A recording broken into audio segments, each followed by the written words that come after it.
huge developments this morning concerning Enzo Maresca's future. Our chief correspondent, Kaveh Solokol, joins us on set. Good morning to you, Kaveh. So what's the latest when it comes to Maresca? Well, look, it feels like we are reaching the point of no return for Enzo Maresca and Chelsea.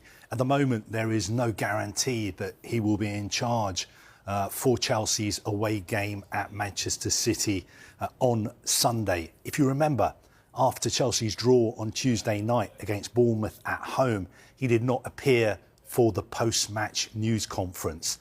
That just gives you another sign that everything is not the way it should be behind the scenes at Chelsea.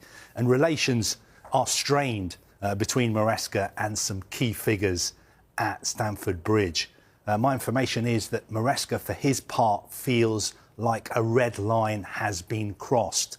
So I feel we're getting close to that point where there could be a parting of the ways between Maresca and Chelsea by mutual agreement. Interesting to see whether he resigns or he's sacked, or we get a statement saying it's by mutual agreement. We're not 100% sure that he is going to be leaving, but that feels like the direction of travel this morning. It feels like this situation has ramped up quite rapidly. How did it get to this point?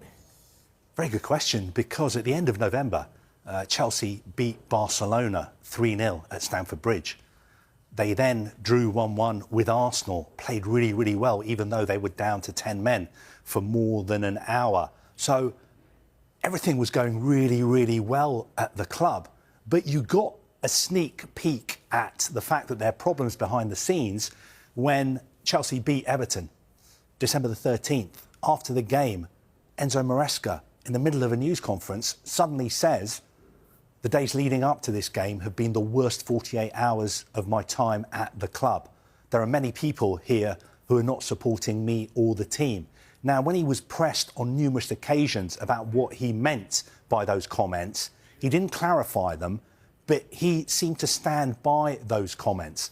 And I think the issue is that relations have been strained behind the scenes at Chelsea between Maresca and some key individuals. And when results have been going well, that has papered over the cracks. So everyone's just got on with it. Chelsea have been winning. They've been winning trophies. They've been qualifying for the Champions League. It hadn't mattered so much that these issues existed behind the scenes at the club. But as soon as results turned, and for the second winter in a row, Chelsea's form has really dipped during the winter, then you see all these issues coming to the surface. Yeah, they had the exact same, didn't they, last winter as well? I mean, they've got a bit of a fixture pile-up as well over the coming month. Just how pivotal, when we look at this list of fixtures, could this be for their season? It is fairly relentless. I mean, if it was just down to results, you would look at this fixture list. Chelsea have got 9 games in January in 4 different competitions. They've got some daunting away trips. Manchester City on Sunday. They have a pretty poor record against City in recent times.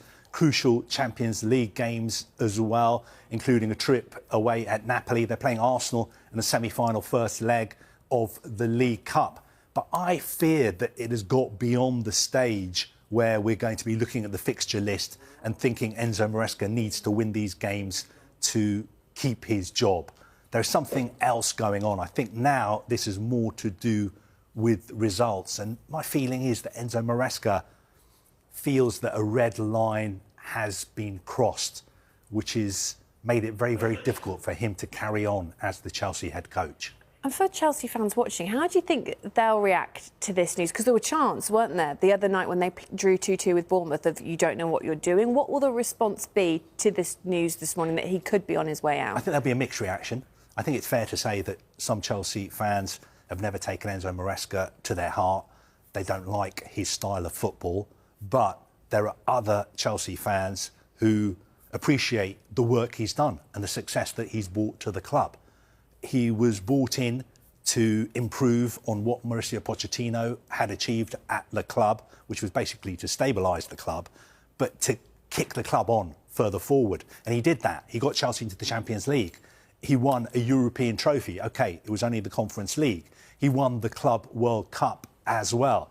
I think he just feels he deserves a little bit more respect for what he has achieved. I think he feels that he needs a little bit more support. He's got the youngest team in the Premier League. He's got the youngest squad in the Premier League. Chelsea don't go out and buy world-class players anymore.